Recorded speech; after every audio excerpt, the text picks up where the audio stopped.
जसं आपण काल चर्चा केली. ऐकू येतं आहे मागे थोडं लक्ष म्हणजे 5 मिनिटच बोलून चलो. ज्यांना परत ऐकू येत नसेल तर आपण लक्ष देऊन थोडा ऐकण्याचा प्रयत्न करा. कारण ह्या ठिकाणी आपण थोडं हरिदास ठाकूरांच्याबद्दल श्रवण केलं पाहिजे.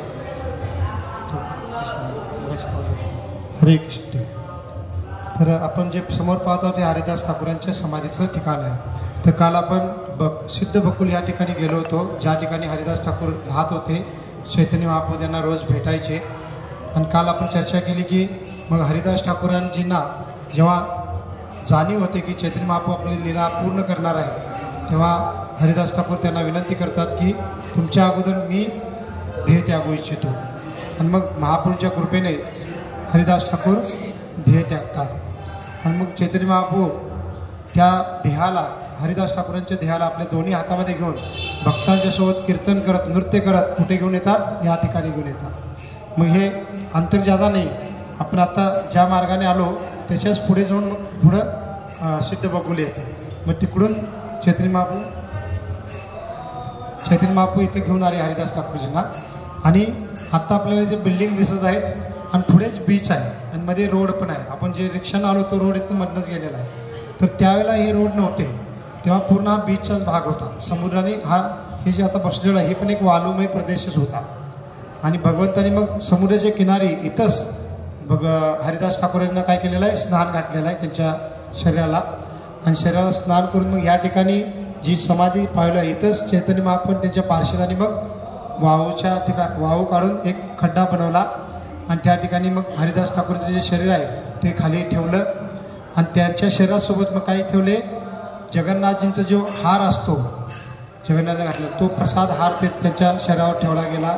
त्याचबरोबर जगन्नाथजींना लावलेलं जे चंदन होतं ते चंदन पण त्याच्यावर ठेवलं गेलं. आणि जगन्नाथजींचा जो प्रसाद आहे तो प्रसाद पण त्यांच्या शरीरावर ठेवला गेला.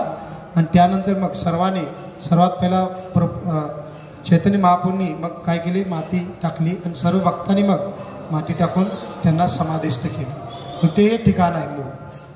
आणि त्यानंतर चैतन्य महाप्रभूने घोषित केलं की हे ठिकाण फार पवित्र आहे. आणि जो कोणी ह्या समाधीच्या महोत्सवामध्ये सम्मिलित झालेला आहे किंवा जो कोणी भविष्यात येऊन याचं दर्शन करेल त्याला काय होईल? कृष्ण प्रेम प्राप्त होईल.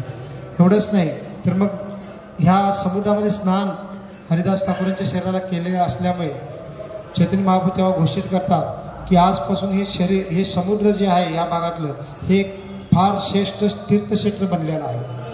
आणि जो कोणी या समुद्रामध्ये स्नान करेल त्याला पण कृष्ण प्रेम प्राप्त होईल. आणि त्यामुळे हे ठिकाण फार विशेष आहे. मग जसं सिद्ध बकुल या ठिकाणी पण भक्त जाऊन जप करतात, हरिदास ठाकूरांच्या कृपेची मागणी प्रार्थना करतात, तसं इथं पण येऊन भक्त प्रार्थना करतात आणि हरिदास ठाकूरांच्या कृपेसाठी याचना करतात. कारण आपण काही वेळा सांगितलेलं आहे की जे भगवंताचे पार्षद असतात किंवा शुद्ध भक्त असतात तर ते ध्येय त्यागल्यानंतर धामामध्ये निघून जातात. परंतु त्यांचं जे समाधी स्थान असतं त्या समाधी स्थानाला पण ते विस्तारित स्वरूपामध्ये वास करत असतात. मग आता एखादा शुद्ध भक्त जेव्हा ध्येय त्यागतो तेव्हा ते भगवंताच्या धामामध्ये त्यांच्या स्वरूप स्थितीला प्राप्त झालेले.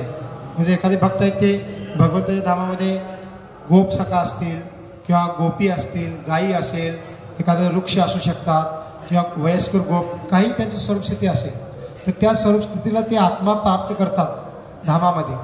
परंतु ते धामामध्ये त्या स्वरूपस्थितीला प्राप्त केल्यानंतरही ज्या शरीरामध्ये त्यांनी भगवंताच्या धामाची प्राप्ती केलेली आहे त्या शरीराला जिथे समाधिस्थ केलेलं आहे त्या समाधीच्या स्थानामध्ये पण ते त्या विस्तारित रूपामध्ये वास करत असतात. आणि म्हणून पाहतो आपल्या वैष्णव समुदायामध्ये कुठल्याही आचार्यांचे जे समाधी स्थान आहे त्याला फार पूजनीय मानलं जातं. तिथं जो आपण त्याची उपासना करतो. वृंदावनमध्ये प्रभुपादांचे समाधी स्थान आहे आणि मायापूरमध्ये भक्ती सिद्धांत महाराजांचं समाधी स्थान आहे, भक्ती विनोद ठाकूरांचं समाधी स्थान आहे, गौर किशोरदास बाबाजी महाराजांचं समाधी स्थान आहे, जगन्नाथदास बाबाजी महाराजांचं समाधी स्थान आहे. आणि असे वेगवेगळ्या समाजस्थानी आपण जातो, दर्शन करतो. एवढंच नाही तर आपण वृंदावनमध्ये आपल्या पूर्ववर्ती आचार्यांचे रघुनाथ दास गोस्वामी, सनातन गोस्वामी, रघुनाथ भट्ट गोस्वामी, रघुनाथ दास गोस्वामी, गोपाल भट्ट गोस्वामी या सर्वांचे आपण समाधीस्थान दर्शन केलेले. आणि तिथं जाऊन आपण दर्शन करतो, प्रार्थना करतो. का करतो? ते तर भगवंतामात गेलेले आहेत आणि त्यांनी आपली आपली स्वरूपस्थिती प्राप्त केलेली आहे. जसं रूप गोस्वामी आहेत ते भगवंताच्या धामामध्ये रूप मंजिरी आहेत, म्हणजे राधाराणीला सहाय्य करणारे एक मंजिरी म्हणजे छोटीशा बालिकेचं स्वरूप आहे त्यांचं भगवंताच्या धामामध्ये. परंतु तेच रूप गोस्वामीच्या समाधीच्या ठिकाणी पण त्या रूप गोस्वामीच्या स्वरूपामध्ये वास करतात. का? कारण जसं भगवंत अनंत कोटी ब्रह्मांडामध्ये वेगवेगळ्या रूपामध्ये विस्तार करून अवतार घेतात, तसं भगवंताचे भक्त पण काय करू शकतात? विस्तार करू शकतात. आपले आत्ता आपण करू शकत नाही, परंतु भगवंताच्या धामात गेल्यानंतर त्यांना ते सामर्थ्य असतं आणि त्या विस्तारित रूपामध्ये त्या समाधीच्या ठिकाणी ते वास्तव्य करतात. आणि म्हणून समाधीचं ठिकाण फार महत्त्वपूर्ण मानलं जातं. मग आता इथं आपण म्हणू शकतो की हरिदास ठाकूर हे स्वयं ब्रह्माजी आहे. आता त्यांनी ध्येय टाकल्यानंतर त्यांच्या ब्रह्माजींच्या स्वरूपामध्ये ते ब्रह्मलोकामध्ये वास करत आहेत, परंतु तेच ब्रह्माजी हरिदास ठाकूरजींच्या रूपामध्ये शाश्वत रूपामध्ये इथं वास करतात. आणि ते कोण आहेत? नामाचार्य आहेत. त्यांनी हरिनामाची फार विशेष रुची प्राप्त केलेली आहे. आणि त्यामुळे भक्त सांगतात की आपण हरिदास ठाकूरांच्या समाधीच्या ठिकाणी, सिद्ध भकुलच्या ठिकाणी आपण त्यांना त्यांच्याप्रमाणे हरिनामामध्ये आपल्याला रुची प्राप्त व्हावी ही प्रार्थना केली पाहिजे. त्यांच्याप्रमाणे आपल्याला प्राप्त होणार नाही रुची, पण त्यातला छोटासा अंशही प्राप्त झाला तरी आपलं जीवन सफल आहे. मग तशा पद्धतीने आपण प्रार्थना केली पाहिजे. म्हणून भक्त इथे येतात, दर्शन करतात, प्रार्थना करतात, प्रदर्शनातील करतात. आणि त्यामुळे हे ठिकाण फार महत्त्वपूर्ण आहे. तर आता आपण काय करू, थोडी हरिदास ठाकूरांच्या संबंधित पण काही आणि प्रसंग चर्चा आपण करायचं नियोजन होतं, पण आता इथं वेळ झालेले आहे. आपण काय करू, आता पुढचं एक ठिकाण आहे जवळच इथं ज्या रोडला आलं त्याच्या मागे, आणि ते आपलं इस्कॉनचं मंदिरच आहे तिथंच पलीकडे. आणि ते पण फार विशेष ठिकाण आहे. ते कोणतं ठिकाण आहे?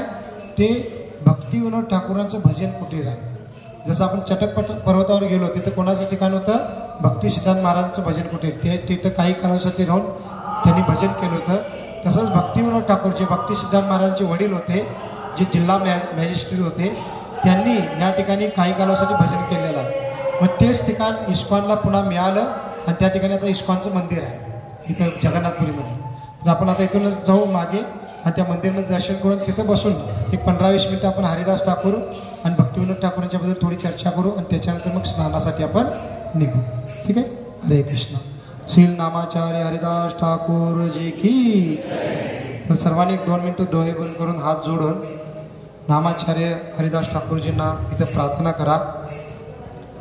प्रार्थना ही असली पाहिजे की त्यांनी जशी हरिनामामध्ये रुची प्राप्त केली त्यातला छोटासा अंश आपल्याला प्राप्त हो.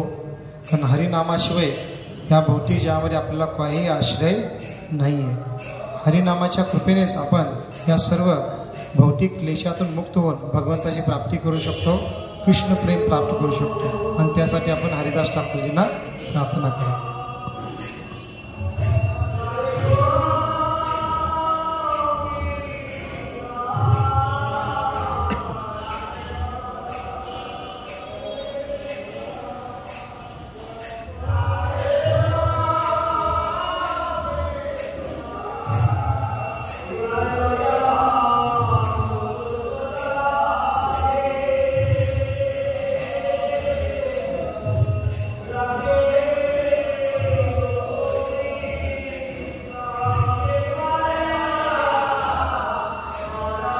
आचार्य श्री हरिदास ठाकूर जी की जय.